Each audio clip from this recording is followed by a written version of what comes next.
Magandang araw mga paps. Sa video ito ay share ko sa inyo kung anong ginawa ko para mawala ang napakaitim na usok na nagmumula sa aking sasakyan na diesel.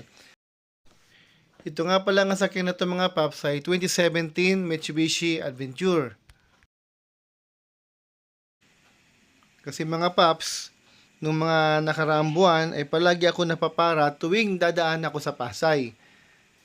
Andun yung mga ASBU or ASBU, Anti-Smoke Belching Unit ng Pasay. Dahil sa palagi tayong napapara, so sabi ko sa sarili ko, mag-isip ako ng paraan upang mawala itong usok na to or mabawasan man lang. So, ito ang share ko sa inyo ngayon. Ngayon mga paps, itong technique na to ay nakita ko lang dun sa jeep ng kapitbahay namin na naglilinis ng kanyang tambutso. So, ginaya ko na lang. Ang gagawin mga paps ay maghahanap lang kayo ng shop na gumagawa ng muffler. Bali, bibili muna kayo ng GI pipe. Ang ginamit ko rito, 1/2 ang size. Tapos yung pinakatakip niya. Tapos ay dito nyo ipapakabit sa bandang ilalim. Huwag masyadong mataas kasi baka bumalik ang tubig doon sa makina nyo, pumasok, kakatok ang makina nyo. So, dapat mas mababa. Dapat yung abot nyo para di kayo mahirapan. Pwede rin namang ilagay sa ilalim yung entrance ng tubig or ng hose, pero mas mahirap kasi para ma-access mo yung ilalim ay hihiga ka. Ang nagastos ko rito mga paps ay mura lang. Yung pakabit ko, nagbayad lang ako ng 400 pesos. Tapos yung GI pipe tsaka yung takip ay 100. So, 500 pesos lang aking nagastos para mapakabit yung tubo. Ito mga paps, sobrang itim ng lumalabas sa tambutso. Sobrang itim talaga.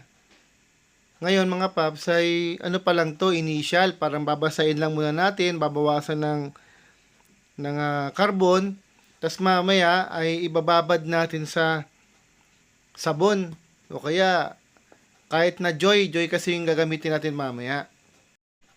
Mga paps, kunting paalaala lang, kapag gagawin nyo to, siguraduhin nyo na walang nakapasak doon sa butas ng tambutso. Kasi pag nangyari yun ay pwedeng bumalik yung umakyat yung tubig doon sa makina, pwedeng kumatok ang makina nyo pag napasukan ng tubig. So, ingat lang mga paps. At isa pa, mas maganda kung medyo pataas yung kalsada nang sa ganun ay nakatingala yung sasakyan nyo.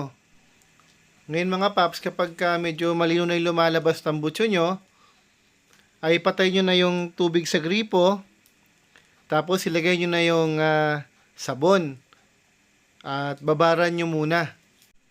Bahala na kayo mga paps kung anong gagamit yung sabon, basta makakalinis. Pwede ring Tide kung gusto nyo. Ito ginamit ko rito, Joy. Para pangtunaw ng mga karbon at langis. Pagkatapos nyo nga palang babaran ng sabon, ay buksan nyo na uli yung balik mo na yung hose. Buksan nyo na uli yung gripo, and then paandar ng makina.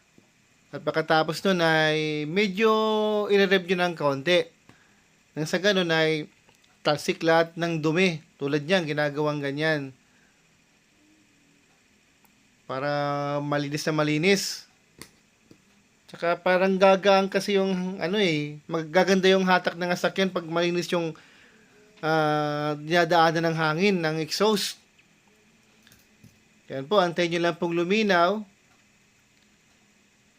Pagka luminaw na siya, ay pwede nyo nang itigil.